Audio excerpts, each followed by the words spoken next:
அனைவருக்கும் வணக்கம். உங்கள் டேஸ்ட் வேற லெவல் சேனலில் இன்னைக்கு நம்ம விநாயகர் சதுர்த்தி ஸ்பெஷல் கொழுக்கட்டை எப்படி பண்ணுறதுன்னு பார்க்க போகிறோம்.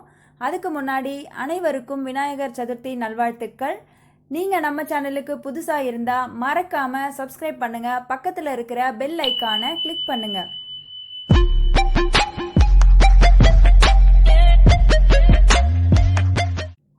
கொழுக்கட்டை பண்ணுறதுக்கு முதல்ல மாவு எப்படி ரெடி பண்ணுறதுன்னு பார்த்துக்கலாம். நான் 2 டம்ளர் அரிசியை நல்லா கழுவிட்டு 2 மணி நேரம் ஊற வச்சு எடுத்திருக்கேன். இதை நான் தோசை மாவு பதத்துக்கு மிக்சி ஜாரில் அரைச்சிக்க போகிறேன்.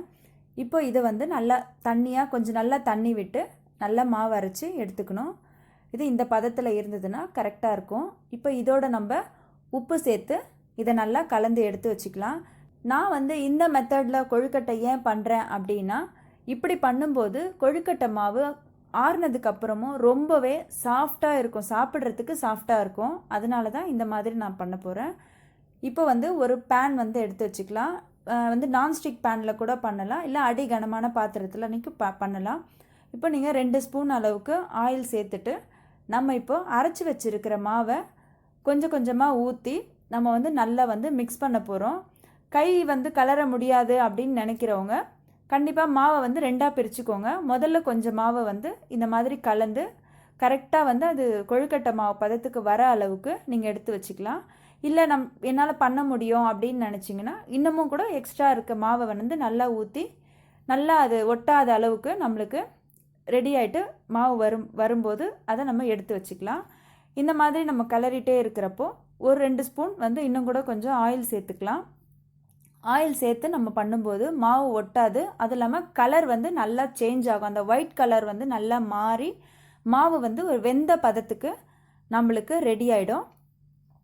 இப்போ இந்த மாதிரி நல்லா கலந்து எடுத்து வச்சுக்கோங்க. நல்லாவே அழுத்தி அழுத்தி நீங்கள் பண்ணிங்கன்னா மாவு ரொம்பவே சாஃப்டாக நல்லா இந்த சூட்லேயே நல்லா வெந்து வரும். இப்போ நம்ம மாவு ரெடி ஆகிடுச்சு. இப்போ எண்ணெய் கொஞ்சோண்டு ஊற்றிட்டு நல்லா மாவை கொஞ்சம் ஆற விட்டுட்டு இப்போ நம்ம கையை வச்சு நல்லா மாவை பிசைஞ்சு கொழுக்கட்டை மாவு பதம் வர அளவுக்கு நம்ம பிசைஞ்சு எடுத்து வச்சுக்கலாம். இதில் நம்ம 2 ஸ்பூன் ஆயில் கூட சேர்த்துட்டு நல்லா பிசையும் போது நல்லா சாஃப்டாக ஒட்டாமல் நம்மளுக்கு மாவு ரெடி ஆகிடும். அதுக்கப்புறம் மாவை ரெடி பண்ணி வச்சதுக்கப்புறமா நம்ம இதுக்குள்ளே வைக்கிற பூர்ணத்தை ரெடி பண்ணிக்கலாம். இன்றைக்கி நான் எல்லாரும் எள்ளு வச்சு தான் பூர்ணம் பண்ணுவாங்க. ஆனால் நான் இன்றைக்கி ட்ரை ஃப்ரூட்ஸ் வச்சு இன்றைக்கி பூர்ணம் ரெடி பண்ண போகிறேன். இப்போ அந்த பூர்ணம் ரெடி பண்ணுறதுக்கு என்னென்ன தேவைன்னு நம்ம ஃபஸ்ட்டு பார்த்துடலாம். பாதாம் எடுத்திருக்கேன். ஒரு 15 பாதாம், ஒரு 10 முந்திரி, ஒரு 5-6 பேரிச்சம்பழம், அதுக்கப்புறம் உலர்ந்த திராட்சை, அது இந்த எல்லோ கலர், அப்புறம் கருப்பு திராட்சை, இது ரெண்டுமே நான் எடுத்திருக்கேன். அதுக்கப்புறம் 1 டேபிள் ஸ்பூன் அளவுக்கு கசகசா எடுத்திருக்கேன். கசகசா நல்லாவே ரொம்ப டேஸ்ட்டாக இருக்கும் அது போடும்போது. அப்புறம் 2 ஸ்பூன் நெய், தேங்காய் துருவல் 1 கப் எடுத்திருக்கேன். இனிப்புக்கு தேவையான அளவுக்கு வெல்லம், அப்புறம் ஏலக்காய் தூள் ஒரு 2 பிஞ்ச் எடுத்திருக்கேன். இப்போ நம்ம ஒரு பேன் எடுத்துக்கலாம். அதில் 2 ஸ்பூன் அளவுக்கு நான் நெய் சேர்த்துக்கிறேன். நெய் உருகட்டோன்னு இப்போ நம்ம எடுத்து வச்சுருக்கிற ஒவ்வொரு பொருளாக இதில் நம்ம சேர்த்துடலாம். ஃபஸ்ட்டு முந்திரி பருப்பு, இதை ஒரு 3/4 பதத்துக்கு செவந்து வர அளவுக்கு இதை நம்ம நல்லா ஃப்ரை பண்ணிவிட்டு அடுத்ததாக பாதாம் சேர்த்துக்கலாம்.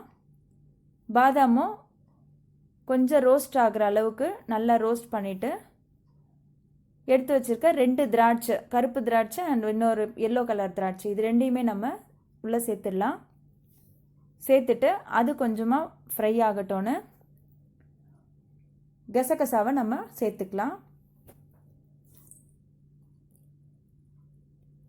கசகசாவும் இந்த திராட்சையும் நல்லா சேர்ந்து நல்லா ரோஸ்ட் ஆகும்போதே இப்போ திராட்சை எல்லாமே நல்லா பபுளாக நல்லா உப்பி வந்துடும். அதுக்கு அடுத்தது தேங்காய் பூவை சேர்த்துக்கலாம். தேங்காய் பூவும் நல்லா நெய்யில் நல்லா 1 நிமிஷத்துக்கு அளவுக்கு நல்லா ரோஸ்ட் ஆகும். ரோஸ்ட் ஆனதுக்கப்புறமா பேரிச்சம்பழம் சேர்த்துக்கலாம். அடுத்தது இது எல்லாத்தையும் நம்ம நல்லா கலந்து விட்டுட்டு 2 பிஞ்ச் அளவுக்கு ஏலக்காய் தூளும் வெல்லமும் இதோட நம்ம சேர்த்துடலாம்.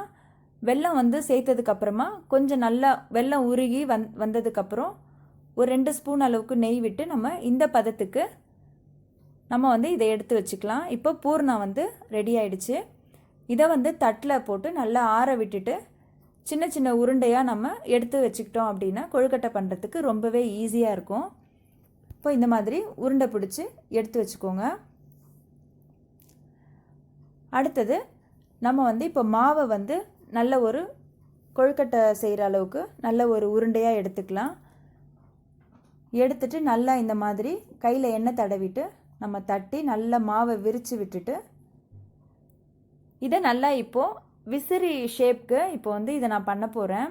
என்கிட்ட வந்து அச்சு நான் வச்சுருக்கிறதுனால இப்போ நான் முதல்ல ஒரு கொழுக்கட்டையை நான் அச்சில் வைக்கிறேன். இதை ஃபஸ்ட்டு இந்த ஒரு பூர்ணத்தை எடுத்து நம்ம இதுக்குள்ளே வச்சு நல்லா மூடிட்டு இந்த விசிறி மாதிரி இருக்க அச்சில் இப்போ இதை நல்லா வச்சு நல்லா டைட்டாக மூடிடுங்க. டைட்டாக மூடிட்டு மீதி இதிலேருந்து வெளியில் வர மாவு எல்லாத்தையுமே வந்து நம்ம அப்படியே வந்து எடுத்துடலாம். இதில் பண்ணும்போது இந்த விசிறி ஷேப்பில் பண்ணும்போது மாவு வந்து ரொம்ப கம்மியாக தான் தேவைப்படுது.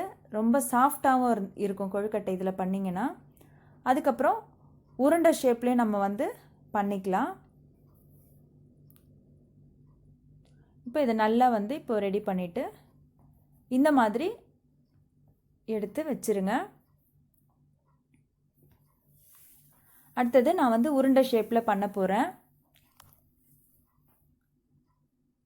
கிண்ணம் டைப்பில் பண்ணிவிட்டு அதுக்குள்ளே இப்போ ஒரு பூர்ணத்தை எடுத்து வச்சுருங்க. வச்சுட்டு நல்லா க்ளோஸ் பண்ணிவிட்டு நல்லா அழகாக இந்த மாதிரி இப்போ ரெடி பண்ணிக்கோங்க. இப்போ ரெடி பண்ணதுக்கப்புறமா நம்ம வந்து ஒரு இட்லி பாத்திரத்தில் தண்ணி வச்சு ஆவியில் வேக வைக்க போகிறோம். இப்போ வந்து இந்த மாதிரி உருண்டை ஷேப்பில் பண்ணிவிட்டு இதை வந்து ரெடி பண்ணி எடுத்து வச்சுக்கலாம்.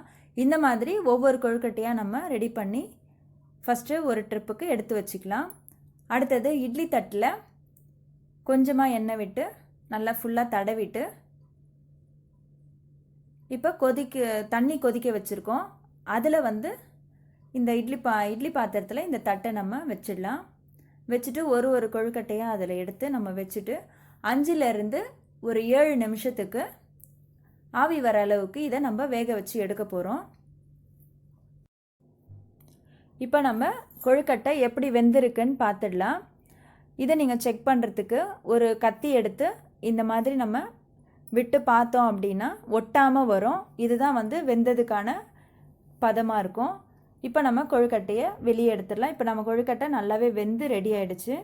ரொம்பவும் சாஃப்டான சுவையான சத்தான ட்ரை ஃப்ரூட்ஸ் கொழுக்கட்டை ரெடி ஆயிடுச்சு. இந்த விநாயகர் சதுர்த்தி ஸ்பெஷல் கொழுக்கட்டையாக நீங்களும் வீட்டில் செஞ்சு பார்த்துட்டு எப்படி இருந்ததுன்னு எனக்கு கமெண்ட்டில் கமெண்ட் பண்ணுங்கள். மறக்காமல் டேஸ்ட் வேறு லெவல் சேனலுக்கு சப்ஸ்கிரைப் பண்ணுங்கள். தேங்க்யூ.